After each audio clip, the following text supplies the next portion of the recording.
Hello students, स्वागत है आप सभी लोगों का अपनी इस बेहतरीन सीरीज़ के अंदर जो कि नीट के लिए है और क्विज सीरीज़ है। तो इस क्विज सीरीज़ में क्या होने वाला है मैंने आपको पहले ही इसेंशियल इन्फॉर्मेशन वाले वीडियो में बताया है।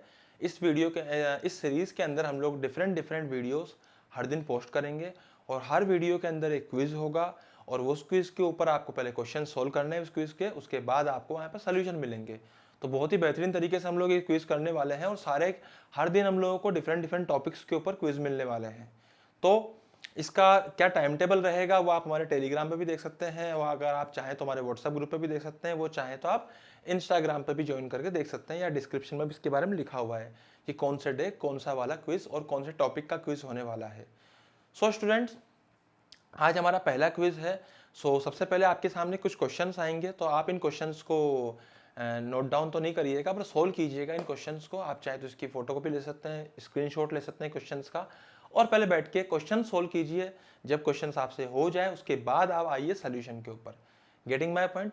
अगर आपको वीडियो से पहले ही क्वेश्चंस चाहिए हो तो उसके लिए आप हमारे इंस्टाग्राम पेज पे या फिर टेलीग्राम पेज पे आ सकते हैं। वहाँ पे आपको पहले ही जो भी क्विज आने वाला है नेक्स्ट डे, उसका पहले ही आपको क्वेश्चंस मिल जाएंगे वहाँ पे, या क्विज वो आपको पहले ही प्रोवाइड हो जाएगा without solution, not with solution. आपको विदाउट सॉल्यूशन एक टेस्ट की तरह क्विज प्रोवाइड होएगा, आप उसको क्वेश्चन को सोल्व कीजिए, वही आपके लिए ज़्यादा बेटर है कि आप पहले क्विज कर लीजिए, उसके बाद जैसे सॉल्यूशन आता है आप उसका सॉल्यूशन देखिए और खुद को चेक कीजिए कि आपने कितने क्वेश्चन सही किए हैं, कितने क्वेश्चन गलत किए हैं।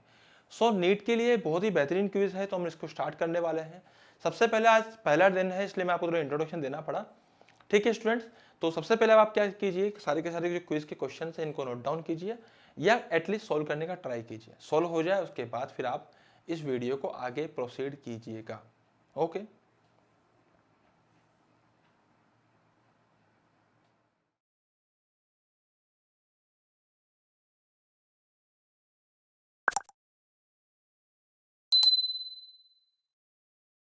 तो हम स्टार्ट करते हैं solution of the first quiz day 1। पहला क्वेश्चन क्या है, क्वेश्चन में क्या लिखा हुआ है, car covers 2/5 of the distance with speed v1 and 3/5 of the distance with speed v2, then the average speed is. Option में हम लोगों को 4 ऑप्शन गिवन है, हम लोगों को उसमें से एक आंसर निकालना है, एवरेज स्पीड निकालनी। चलो सोल्व करते हैं भाई, कैसे करते हैं। भाई पहले इन सवालों को करने के लिए आपको पता होना चाहिए कि एवरेज स्पीड का फॉर्मूला क्या होता है। अब मैं आपको एक सिंपल सी चीज़ बताऊं फिजिक्स में आपके लिए ज़्यादा इंपॉर्टेंट चीज़ ये है कि आपको कॉन्सेप्चुअली आप लोग क्लियर हो। अगर आपको छोटे छोटे से कॉन्सेप्ट पता है तो आप लोग आसानी से किसी भी प्रकार के क्वेश्चंस को कर पाएंगे। Getting my point? कोटा में जब स्टूडेंट्स आते हैं तो हम लोग उनको सबसे ज़्यादा यही कहते हैं कि आप लोग कॉन्सेप्ट अपने सुधारो। अगर आप कॉन्सेप्ट सुधारोगे तो ऑब्वियस बात है आप आसानी से क्वेश्चंस को कर पाओगे। आइए, तो एवरेज स्पीड के हम लोग सीधा चलते हैं कॉन्सेप्ट के ऊपर। बेसिकली कॉन्सेप्ट होता क्या है एवरेज का, हम लोग ये कह सकते हैं कि इसका बेसिकली मतलब होता है total distance divided by total time taken. Basically average speed का क्या मतलब है, total distance by total time taken. ठीक है भाई, बड़ी अच्छी बात है। अब सवाल में क्या बोला गया है, if A car covers 2/5 of the total distance, उसने टोटल डिस्टेंस का 2/5, जैसे सपोज कि यहां से ए से बी कार जा रही है, ए से बी जाने में कार ने क्या करा है, 2/5 of the total distance with speed v1 and 3/5 of the distance with speed v2। हमें सोल्व करना है कि भाई उसने 2/5 तो किसने से करी है, v1 से करी है, 3/5 v2 से करी है। भाई आ जाइए फटाफट से यहाँ पे सोल्व करने के लिए। अब टोटल डिस्टेंस क्या होगी, देखो जहां पर भी 2/5 3/5 इस तरह से लिखा हो, कहीं पे लिखा हो कि 1/3 of the distance, 2/3 of the distance, तो भाई मैं क्या करता हूँ, थोड़ा सिंपल रखने के लिए मैं क्या करता हूँ, इसको 5x मान लेता हूँ। अगर 2/5 लिखा हुआ है तो मैं 5x मान लूंगा, 1/3 लिखा होगा तो मैं 3x मान लूंगा। ऐसा क्यों करा मैंने, सिंपल सी बात है। अब 5x जो है उसको 5 से डिवाइड कीजिए, x बचेगा, x को 2 से मल्टीप्लाई कीजिए, तो this distance will be 2x। 2x is a distance जो उसने v1 रफ्तार से या v1 की स्पीड से कवर करी है। Getting my point? सिमिलरली उसने जो रिमेनिंग डिस्टेंस है विच इज 3x, और we can say this is the 3/5 of the 5x, वो उसने करी है v2 से। अबे घबरा मत, सिंपल सी चीज है। तो करना क्या है, हम लोगों को टोटल एवरेज स्पीड निकालनी है। एवरेज स्पीड कैसे आएगी भाई साहब, total distance total distance. What is total distance? Which is 5x. Just put the value 5x here. And उसके बाद आता है total time taken. हमें तो स्पीड से मतलब ही नहीं है सर, हमें तो टाइम निकालना है नीचे। तो आपको टाइम तो पता ही नहीं है। मैंने कहा बिल्कुल नहीं पता भैया, लेकिन निकाल सकते हैं in terms of x and in terms of v. कैसे निकालेंगे टाइम? जैसे सपोज कि इसका टाइम है v1, सॉरी t1, इसका है t2, तो भैया t1 हो जाएगा distance divided by speed. Similarly तुम्हें दिख रहा है ना ये? ओके। सिमिलरली जो t2 हो जाएगा वो हो जाएगा distance which is 3x divided by v2। ओ बे, इसको उठा के यहाँ पुट कर दें, आएगा आंसर शानदार। कैसे आएगा भाई साहब? t1 plus t2 value put कर दो भैया, t1 प्लस t2। तो कितना आने वाला है? ले भाई मैंने यहाँ पे उठा के रख दिया 5x divided by t1। t1 की वैल्यू है 2x बाय v1। सिमिलरली इसकी वैल्यू है 3x बाय v2। जो आपस में एक दूसरे के दुश्मन हैं उनको तो उड़ा दीजिए। सो फाइनली इसको सोल्व करने पे जो बचेगा वो आएगा, पहले इनका एलसीएम लीजिए और मैं इसको डायरेक्ट लिख रहा हूँ 5v1 v2, तो ऊपर जाके बन जाएगा 5v1 v2 डिवाइडेड बाय, इनको एलसीएम ले लेंगे हम लोग, बहुत शानदार सा एलसीएम आएगा 2v2 बाय 3v1। तो सबसे पहले मुझे आंसर चेक करने दीजिए। इसका आंसर है फोर्थ आंसर, तो fourth one is the correct answer for this particular question. Getting my point? So please note it down, then we will discuss the next question fast. This is question number 1 of the quiz 1. So I am writing the day 1 quiz 1.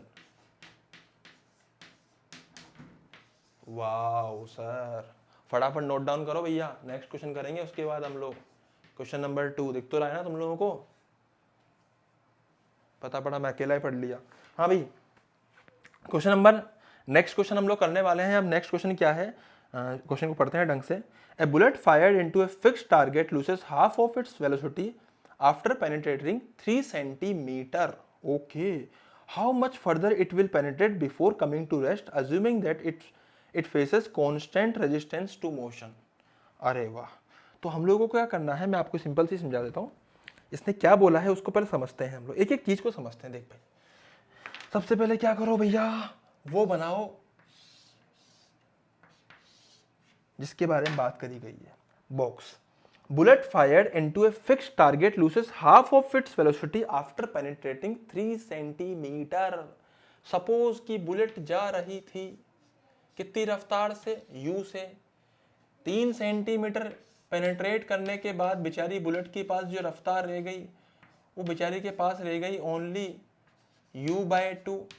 हमसे पूछा जा रहा है कि कितना और चलेगी बेचारी बुलेट कि उसके बाद इसके पास कुछ नहीं बचेगा, मतलब इसकी रफ्तार जो हो जाएगी वो 0 हो जाएगी।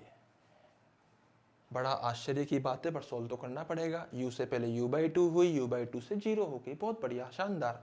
आइए भाई फटाफट से, तो पहले यहाँ पे इक्वेशन लगाएंगे। कौन सी लगाएं भाई? ये वाले लगा दो। एक काम करो, v² plus v² equal to u² plus 2as। भाई साहब इस केस में अगर मैं यहाँ पे लिखता हूँ a, b और c, तो मैं a to b में लगा रहा हूँ। पहले ध्यान से देखो ना, a to b में, भाई साहब a to b में जो आएगी ना वो लिखूंगा मैं फाइनली u/2 हो गई, तो पुट कर दे यहाँ पे, कोई दिक्कत वाली बात नहीं है। तो u/2 equals to initial u थी, पुट कर दो भैया, कोई परेशानी वाली बात नहीं है। एक्सेलरेशन हमको नहीं पता, ये मान लिया डिस्टेंस 3 सेंटीमीटर थी। जोरदार, मजा आ गया सर। अगली इक्वेशन के लिए क्या करेंगे, अगली बात में करना, पहले इसको सेट कर दें। तो यहाँ हम लिख देंगे u²/4 माइनस u² बराबर 2a इंटू 3 सेंटीमीटर। सेंटीमीटर में रहने तो कोई दिक्कत नहीं है। हाँ भाई, पहली इक्वेशन तो रेडी है। अगली इक्वेशन के लिए क्या करेंगे, अगली इक्वेशन के लिए इन दोनों के बीच में अगेन लगा दे वही वाला फॉर्मूला। तो क्या आएगा, 0 फाइनल आएगी, इक्वल्स टू इनिशियल u/2 थी। और तुम्हें करना क्या है, एक्सेलरेशन को मान ले a, क्योंकि सेम ही एक्सेलरेशन लग रहा है ना भैया, बुलेट तो वही है और बॉडी भी वही है जिसमें बुलेट जा रही है। बॉडी नहीं मतलब बॉक्स या ब्लॉक जो भी है। So multiply this with distance x, not as x, just write it x here. Then after solving it, तो तुम्हें क्या करना है, इसको इधर लाना है वापस अगेन और आपस में डिवाइड कर देना है। तो मैं यहाँ करके दिखा रहा हूँ तुम लोगों को, यहाँ पे ध्यान दीजिएगा, है ना, देखते रहने का। मैं यहाँ पे इसको डिवाइड कर रहा हूँ, 1 डिवाइडेड बाय 2। सो 1 को 2 से डिवाइड कर दो, कितना आएगा, u² by 4 minus 3। Minus u square, तो भाई साहब ये जो बचेगा ना, ये बचेगा यू माइनस 3/4 यू स्क्वायर। इसको इधर लिया, ये आएगा यू स्क्वायर बाय 4, जोरदार। इधर लिया इसको, आपस में ए कट जाएंगे, 2 कट जाएंगे, बचेगा कितना 3/x। ये भी सॉल्व हो जाएंगे, you square by 4 you square by 4 minus minus सब कट गए, x बचा ओनली 1 सेंटीमीटर। अबे सर 1 सेंटीमीटर आया answer, and option number 2 is the correct option. Getting my point? So this is the solution for question number 2, students. So please note it down fast, then we will discuss the next question fast. हैं हम in question number 3 day 1 quiz 1, भैया दिखाई भी दे रहा है, बहुत बढ़िया। तो if the body starts from rest and travels 1 second, 6th second, 6ठा सेकेंड, 5वां सेकेंड, 4था सेकेंड, क्या बोल रहे हो सर? अब इसमें क्या लिखा हुआ है, then what is the acceleration? मैं यहाँ पे s बराबर ut plus half at square नहीं लगाऊंगा। क्यों? क्योंकि वो इन 6 सेकेंड्स नहीं पूछ रहा है। ये गलत नहीं है, ये सही है, पर ये यहाँ यूजफुल नहीं है। यहाँ के लिए हमें यूज करना पड़ेगा 6th second, nth second. Sir nth second क्या होता है? nth सेकेंड में कितना डिस्टेंस ट्रेवल किया था? मान लीजिए 5वें सेकेंड में कितना किया था? 5 सेकेंड्स में नहीं, 5वें सेकेंड में कितना किया था? 6 सेकेंड। 6th सेकेंड, 6th मतलब 6th सेकेंड में कितना किया था? जब वो 6th सेकेंड का टाइम पीरियड चल रहा था तो डिस्टेंस कितना कवर हो रहा था, ये डिस्प्लेसमेंट, सॉरी। तो मैं यहाँ पे लिखूंगा s n h will be equal to u plus 1/2 a 2n minus 1. So this is a simple question. We just have to put the values here. And जो डिस्टेंस किया था उसने वो 120 सेंटीमीटर किया था। u जो था वो 0 था, क्योंकि ये गिवन है, स्टार्ट्स फ्रॉम रेस्ट। भाई साहब रुका हुआ था शुरू में। हाफ लिख दे, एक्सेलरेशन a कर दे, टाइम कितना आएगा 6th second. So 2 multiply by 6 minus 1, सो ये हो जाएगा 240 equals to a multiply by 11. After solving this, what you will get is 240 by 11 meter per second square. This is the solution for question number 3. Getting my point? So fast note it down. रुको मत ज़्यादा, मैं आगे बढ़ रहा हूँ। Next question करते हैं भाई, जल्दी जल्दी जल्दी फास्ट। नेक्स्ट क्वेश्चन कर रहे हैं हम लोग। Next question is if the velocity of particle is given by this then its acceleration will be equal to, okay बड़ा खतरनाक सवाल लग रहा है दिखने में सर। v इक्वल टू दे रखा है 180 minus 16x to the power 1/2। बहुत ही प्यारा सा सवाल है, प्यारा सा दिखने में। चलो करते हैं इसको, 16 आइए फटाफट से। ये v दे रखा है हम लोगों को, एक्सेलरेशन पूछा है। भैया एक्सेलरेशन कैसे निकालते हैं? तो v तो x के टर्म में दे रखा है, घबरा मत, आराम से होएगा। एक्सेलरेशन क्या होता है? Rate of change of velocity with respect to time. And भाई साहब यहाँ पे ध्यान से देखने का, इसको क्या लिख सकता हूँ मैं, dv/dt, और मैं यहाँ पुट कर दूंगा। अब ये तो t के टर्म में दे ही नहीं रखा, x के टर्म में दे रखा है। तो जब भी x के टर्म में गिवन हो तो भैया इसको ऐसे कर दीजिए,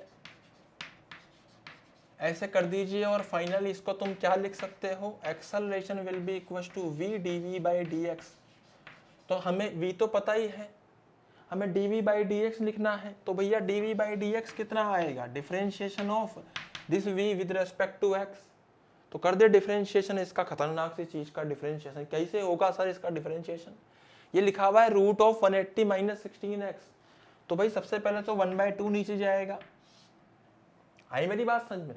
उसके बाद जाएगा 180 माइनस 16x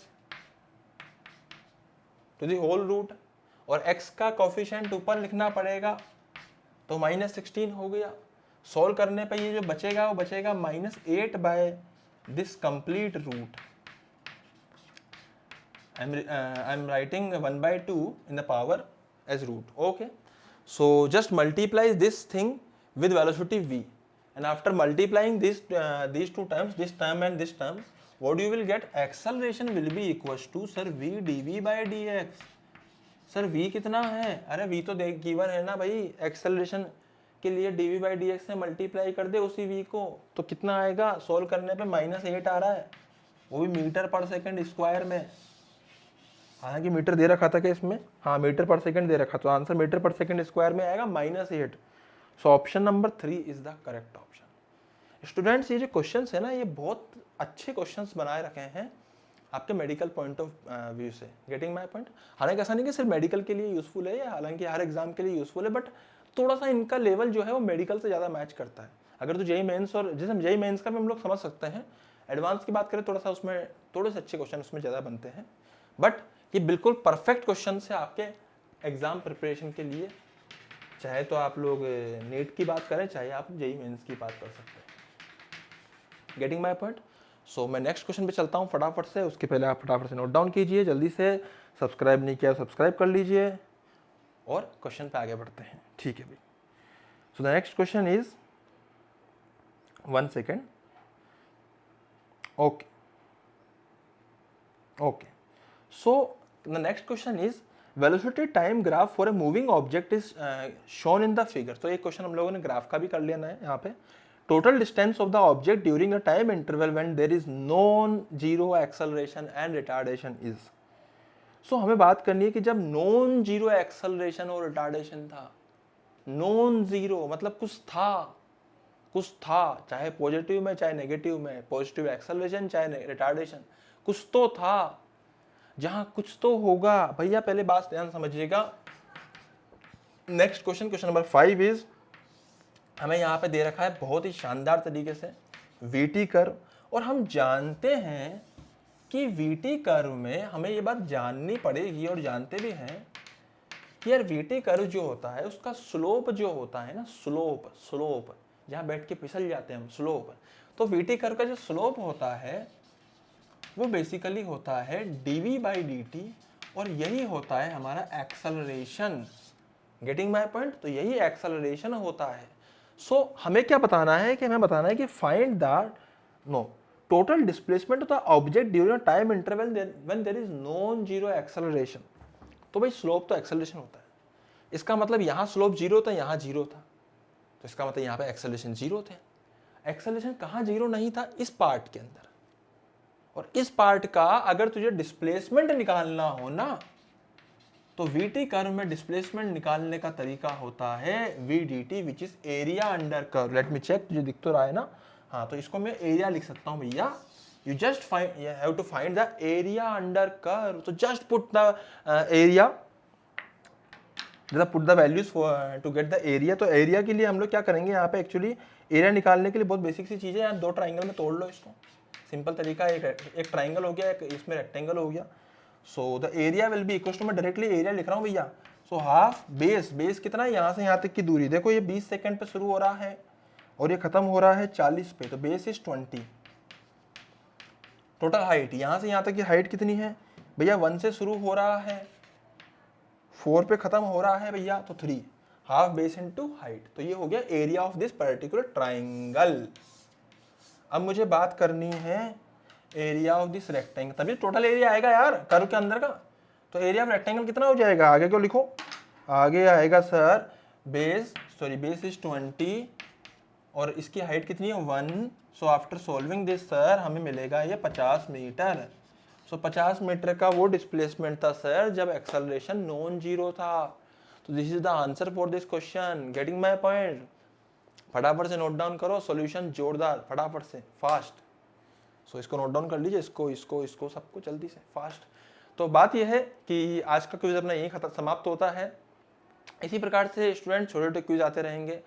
जरूरी नहीं है कि सिर्फ 5 क्वेश्चन का आएगा, इट मे बी पॉसिबल कभी 8 आ जाए क्वेश्चन, कभी 9 आ जाए, कभी 5 आ जाए, कभी 6 आ जाए। It depends on the question और it depends on the topic. So आज का क्विज हम लोग यहीं समाप्त करते हैं। आई होप आप लोगों को बहुत अच्छा लगा होगा, मजा आया होगा, सीखने को कुछ मिला होगा।